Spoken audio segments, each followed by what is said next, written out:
جی S herbal wholesale Ayurvedic ادویات کا قابل اعتماد مرکز تجارت کے خواہش مند حضرات کو ہم مکمل ٹریننگ دیتے ہیں۔ ہمارے ساتھ تجارت کر کے بھرپور پیسہ کمائیں۔ علماء کرام، حفاظ، ڈاکٹرز اور میڈیکل والوں کے لیے خصوصی رعایت۔ تفصیلات کے لیے ابھی رابطہ کریں۔ ثانی انٹرنیشنل حج عمرہ ٹورز اینڈ ٹریولز۔ حج عمرہ جانے کے خواہش مند حضرات اسکرین پر دیے گئے نمبرز پر کال کریں۔ الحمدللہ وحدہ والصلاة والسلام علی من لا نبی بعدہ۔ وقال اللہ تعالی فی کلامہ الناطق اعوذ باللہ من الشیطان الرجیم بسم اللہ الرحمن الرحیم یا ایہا الذین آمنوا اتقوا اللہ حق تقاتہ ولا تموتن الا وانتم مسلمون۔ صدق اللہ العظیم۔ وقال النبی صلی اللہ علیہ وسلم لا یؤمن احدکم حتی اکون احب الیہ من والدہ وولدہ والناس اجمعین او کما قال علیہ السلام۔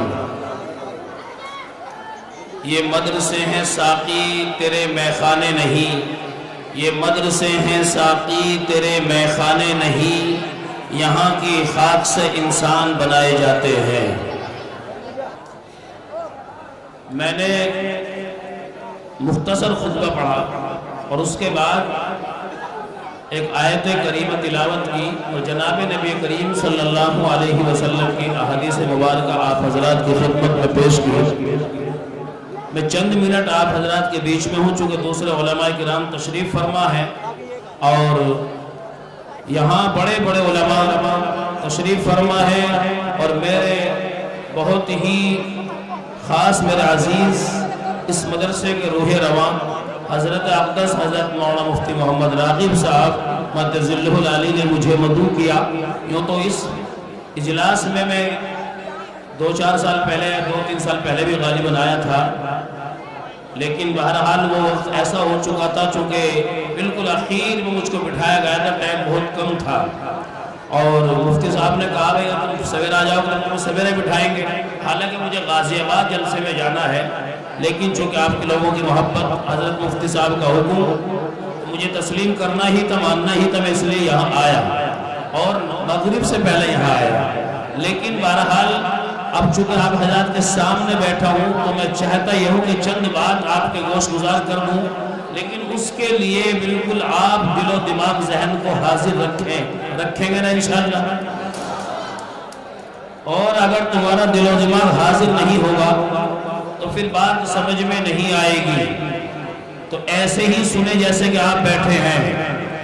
جناب نبی کریم صلی اللہ علیہ وسلم تشریف فرما ہے اور حضرات صحابہ کرام بھی تشریف فرما ہے۔ میرے آقا نے ارشاد فرمایا لا یؤمن احدکم حتی اکون احب الیہ من والدہ وولدہ والناس اجمعین۔ فرمایا تم میں سے کوئی بھی شخص اس وقت تک کامل مومن نہیں ہو سکتا جب تک کہ میں تمہاری نگاہ میں تمہاری اولاد، تمہارے والدین، حتیٰ کہ دنیا کے تمام لوگوں سے زیادہ محبوب نہ بن جاؤں۔ اسی جماعت کے اندر حضرت عمر فاروق بھی تشریف فرما ہے۔ اس کی ایگو کم کرو۔ اسی جماعت کے اندر عمر فاروق رضی اللہ تعالیٰ عنہ بھی تشریف فرما ہے۔ تو حضرت عمر نے کہا یا رسول اللہ آپ مجھے دنیا کے تمام لوگوں سے زیادہ محبوب ہیں مگر میری جان سے زیادہ محبوب نہیں۔ اس پر جناب نبی کریم صلی اللہ علیہ وسلم نے ارشاد فرمایا عمر اس وقت تک کامل مومن نہیں ہو سکتے جب تک کہ میں تمہاری نگاہ میں تمہاری جان سے زیادہ محبوب نہ بن جاؤں۔ فوراً حضرت عمر کا دل پگھل گیا اور کھڑے ہو گئے اور ارشاد فرما یا رسول اللہ مجھے اب آپ میری جان سے بھی زیادہ عزیز ہیں۔ تو دوستو یہ ہے محبت کا تقاضا، یہ ہے جناب نبی کریم صلی اللہ علیہ وسلم سے عقیدت و محبت کا تقاضا۔ لیکن ایک ہم ہیں نہ جانے کہاں زندگی گزار رہے ہیں، ہم دعوت تو کرتے ہیں محبت رسول صلی اللہ علیہ وسلم کا، لیکن اپنے دعووں میں ہم کتنے سچے ہیں یہ پورا جہان جانتا ہے، پوری دنیا جانتی ہے۔ چہروں پہ ہمارے داڑیاں نہیں ہیں اور ان علماء کرام کی قدر کرنے کے لیے ہم تیار نہیں ہیں، مدارس کی اہمیت اور عظمت کا اندازہ ہمیں نہیں ہے، یہ علماء کیا کہہ رہے ہیں، کیوں کہہ رہے ہیں، اس بات کا 10% بھی ہمیں اندازہ نہیں ہے۔ دیکھو جس قوم کے پاس نہ کوئی قرآن، نہ کوئی کتاب، نہ کوئی رسول، یعنی کوئی گائیڈ لائن بھی آسمانی جس قوم کے پاس نہیں ہے، وہ قوم اتنا سنجیدہ ہو چکی ہے اس دور کے اندر، اس صدی کے اندر، کہ آج تم دیکھ لو کہ اس نے اپنے مذہبی رہنماؤں کی بات تسلیم کر کے اور انہوں کو اس مقام پر پہنچا دیا، اس کرسی پر بٹھا دیا، جن کے ہاتھوں میں قلم ہے وہ تیری اور میری تقدیر لکھ رہے ہیں کہ اس قوم کے بچوں کا مستقبل کیا ہوگا اور اس قوم کا مستقبل کیا ہوگا، یعنی تیرا اور میرا آنے والا کل وہ طے کر رہے ہیں۔ لیکن جس قوم کے پاس میں قرآن بھی ہے، شریعت بھی ہے اور احادیث کا ذخیرہ بھی ہے اور علماء کرام بھی ہے، وہ قوم آج اس دہلیز پہ کھڑی ہوئی ہے کہ جہالت کا لیبل لگ گیا ہے کہ جاہل قوم ہے اور ان پڑھ قوم ہے۔ یہ جہالت کا لیبل کس لیے لگا؟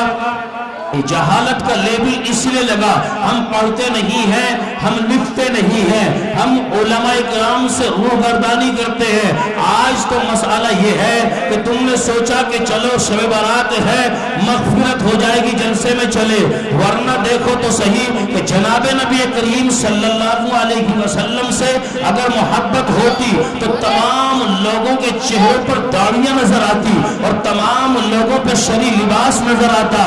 لیکن آج میں اپنے نوجوانوں کو اور خاص کر جو بچے میں نے یہاں سے اٹھوائے تھے، ان بچوں کی خاطر روتا پھرتا ہوں۔ ایک لمبا زمانہ ہو گیا جن سے جلوسوں میں جاتے جاتے جو اس عمر کے لوگ ہیں، ان کی گاڑی تو اپنی منزل کے قریب ہے پہنچنے کے لیے، یعنی ان کی تو کٹ گئی ہے۔ مسئلہ اس نسل کا ہے، جو یہ نئی نسل آ رہی ہے، ان پڑھ ہوگی، جاہل ہوگی، اسے کوئی اپنے پاس بھی نہیں بٹھا پائے گا، اور جانتے ہو پاس بٹھانا تو دور کی بات ہے، یہ کسی کو اپنی بات بھی نہ سمجھا سکیں گے، نہ کوئی ان کی بات سمجھ سکے گا۔ اس کی وجہ یہ ہے ان کی زندگی میں تعلیم نہیں ہے، ان کی زندگی میں تربیت نہیں ہے۔ ماں باپ سے میں درخواست کروں گا کہ جن کی اولادیں آج 6 سال کو پہنچی ہیں، 8 سال کو پہنچی ہیں، کہ ان کی پڑھنے کی درسگاہوں میں جا کر کے دیکھیں کہ ہمارا بچہ کیا پڑھ رہا ہے، اور اپنے بچوں کی رات دن خبر گیری رکھنا ہر ماں باپ کی ذمہ داری ہے۔ ایک ٹائم کا کھانا کم کھا لینا کوئی مسئلہ نہیں ہے، لیکن بچوں کی تعلیم سے روگردانی مت کرنا، بچوں کی زندگی کے ساتھ میں کھلواڑ مت کرنا، ان بچوں کو اعلیٰ تعلیم دلانا اور اگر ہو سکے تو حافظ قرآن بنانا، عالم دین بنانا۔ لیکن اگر یہ نہ ہوا تو پھر یاد رکھیے کم از کم اسکول کی تعلیم کو دلانا۔ ہمیں وجہ اس کی یہ ہے، ہمیں ڈاکٹروں کی بھی ضرورت ہے، ہمیں پروفیسرز بھی چاہیے، اور ہمیں اسی طریقے سے انجینئر بھی چاہیے۔ جب ہم کسی حکومت کے شعبے کے اندر جاتے ہیں، چاہے عدالت کے اندر جائیں یا پولیس محکمے کے اندر جائیں یا کسی اور جگہ پر جائیں، ہماری نگاہیں تلاش کرتی ہیں کہ کوئی ہمارا اپنا ہمیں نظر آ جائے، اس تھانے میں کوئی پولیس والا اپنا نظر آئے اور انجینئر کوئی اپنا نظر آ جائے، اور عدالت میں پہنچنے کے بعد، کچہری میں پہنچنے کے بعد ہماری نگاہیں تلاش کرتی ہے کہ کوئی وکیل، کوئی جج اپنا نظر آ جائے۔ آج ضرورت اس بات کی ہے، اگر تم دنیا میں اپنے آپ کو زندہ رکھنا چاہتے ہو تو تمہیں تعلیمی میدان میں مہارت حاصل کرنی پڑے گی۔ آج کمپٹیشن کا دور ہے، غلط کہتے ہیں لوگ بعد اس بات کو کہ پڑھنے کے بعد ہمیں نوکریاں نہیں ملتی، ملازمت نہیں ملتی۔ آج وہ دور ختم ہو گیا ہے، آج تو دور وہ ہے کہ انٹر کرنے کے بعد، کوئی کورس کرنے کے بعد تم پھر کسی امتحان کو پاس کرو گے، کسی ٹیسٹ کو پاس کرو گے، اور اس کے بعد پھر تم اس مقام کو پہنچو گے جس مقام پہ پہنچنے کے لیے وقت درکار ہے، محنت درکار ہے۔ لیکن سچائی تو یہ ہے، یہ قوم، ہماری قوم کے بچے یہ ہائی اسکول انٹر تک جا کر اس کے آگے پڑھنا نہیں چاہتے ہیں۔ یہ المیہ ہے اس قوم کا، اور وجہ یہ ہے، اس کی وجہ یہ ہے کہ اس قوم نے کبھی اس طرف توجہ نہیں کی۔ اگر پرسنٹیج کے اعتبار سے دیکھا جائے